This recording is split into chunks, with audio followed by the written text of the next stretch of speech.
hello there. Maybe you can help me. My name is Zachariah, and I'm not quite sure where I am. I was just looking at my map here, and it seems I've gotten a little lost along the way. I'm just looking around. Are we in some kind of temple right now? Is that what this is? If so, it's very curious. It's very curious. I mean, oh, look here, the stars. Perhaps this is a temple to, I don't know, the Roman god of the stars, do you think? I don't know, Astros perhaps. Oh, and there I see a cross. I mean, it's a little macabre instrument of death and torture, but each to his own.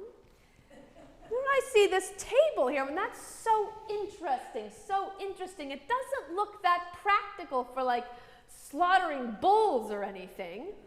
In that way, it's sort of unfamiliar. Although if it is used for that purpose, you guys must have a wonderful cleaning service here. I have to say, maybe this is one of those new wave religions I keep hearing about in the news. Is that what we're doing here? I don't know. Now, you know, it's interesting. I used to serve in a temple once, long ago, a temple in Jerusalem. Have you ever heard of Jerusalem? Wonderful place, yes, beautiful place. I was a priest there, actually, yes.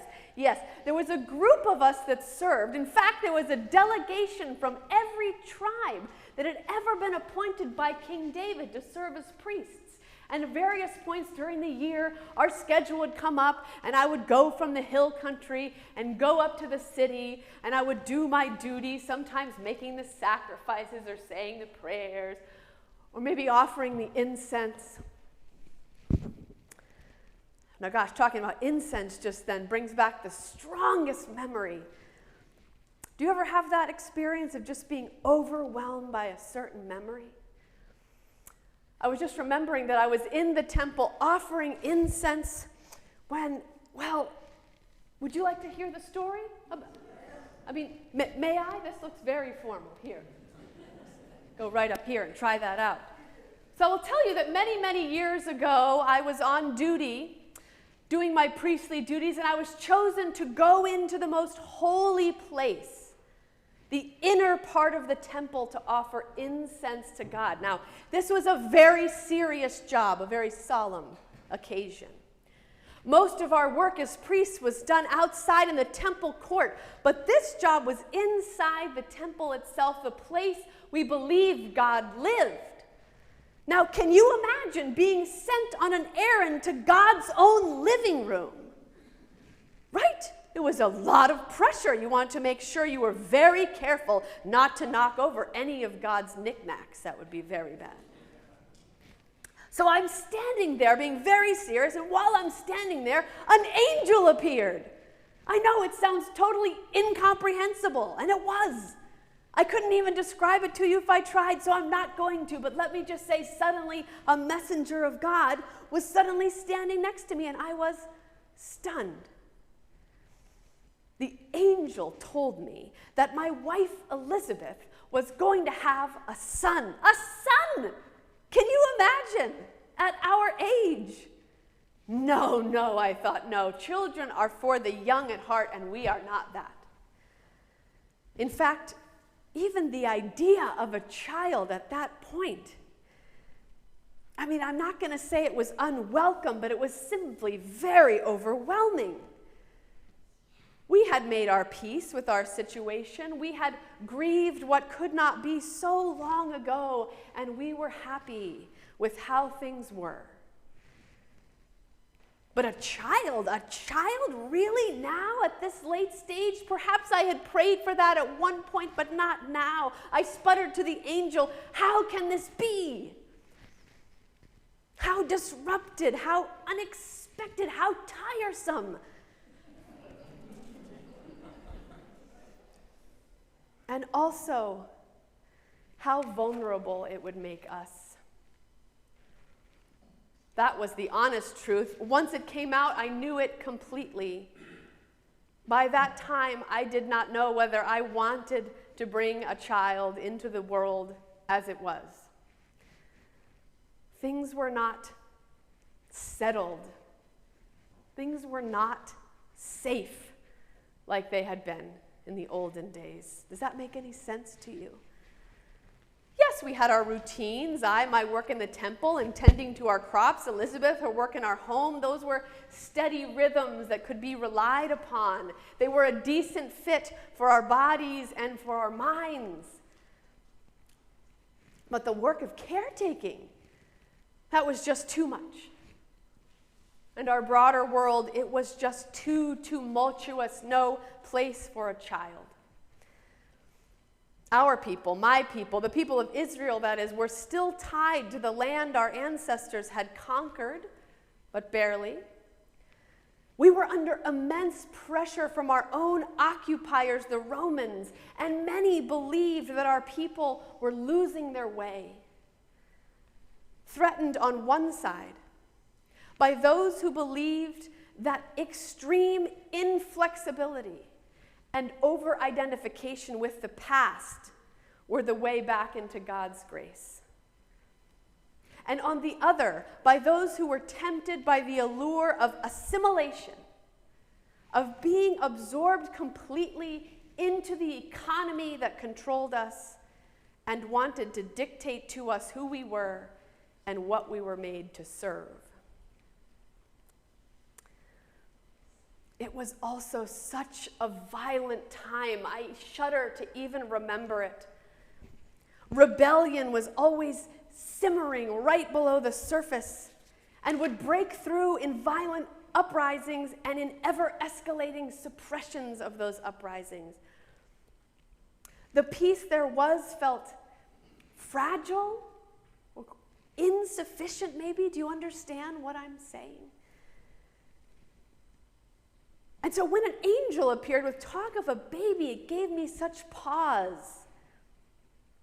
Like, you want me here in my late age to raise an infant, to rekindle an old hope I had laid to rest, to tend to the needs of another, helping him come of age in this dangerous time in which hope is so dim and joy is so fleeting? How can that be? How could you ask that? How would I even begin? Now, I'll tell you, the angel did not give an answer to any of those questions other than to say that he was an angel, which I have to say I found very unsatisfying. But I will also tell you that for a long time after that vision, I fell silent too. I sometimes forget that part of the story. And I don't mean for just a few moments, I mean for months and months. Folks thought the angel had struck me mute, but that was only one way to understand it.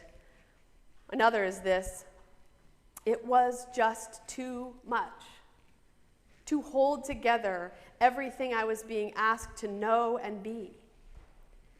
I couldn't figure out how to express surprise and worry and grief and joy all at once, and so I expressed nothing at all, and I was quiet. And let me tell you, I learned much in that quietness. A silence so long like that changes you. For a while I tried to mime my words, but after a time I stopped even that. I did not try to explain or justify or understand or make sense. I just watched and waited. How I prayed. Oh, I prayed there in the silence. Did I pray? I let the richness of our tradition, the richness of the Psalms, which I had chanted so often out loud, I allowed my heart to speak them then. Restore me, O God, that I may be saved, I prayed. And I watched and I waited. And I will tell you something. Slowly, very slowly, the most unexpected thing happened. I mean, not more unexpected than an angel appearing next to you to tell you your geriatric wife was about to conceive and birth a child, but still unexpected. This, too, was such a surprise.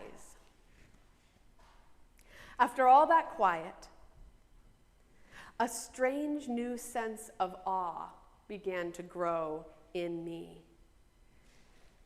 It sounded just like the kind my ancestors spoke of when they saw in pillars of smoke and fire, when they came face to face with God.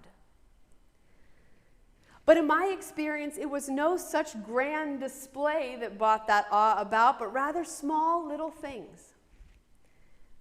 It was in the swelling of my beloved's belly, in the way she laughed as she had not done for years.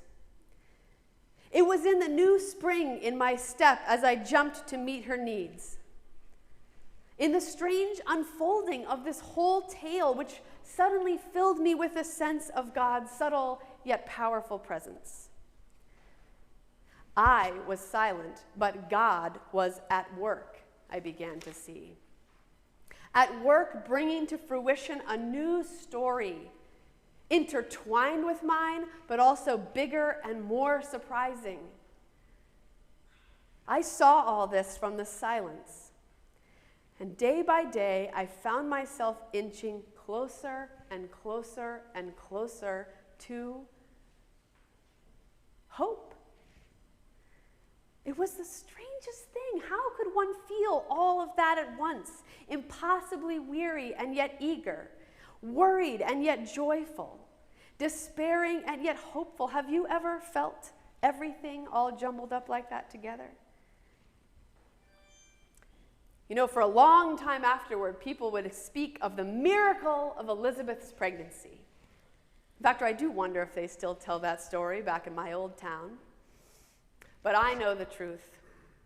I know that the real miracle was grown in me when I became pregnant with the possibility of hope. Do you know that when I started to speak again, it was in song? I was so surprised to hear it usher from my own mouth.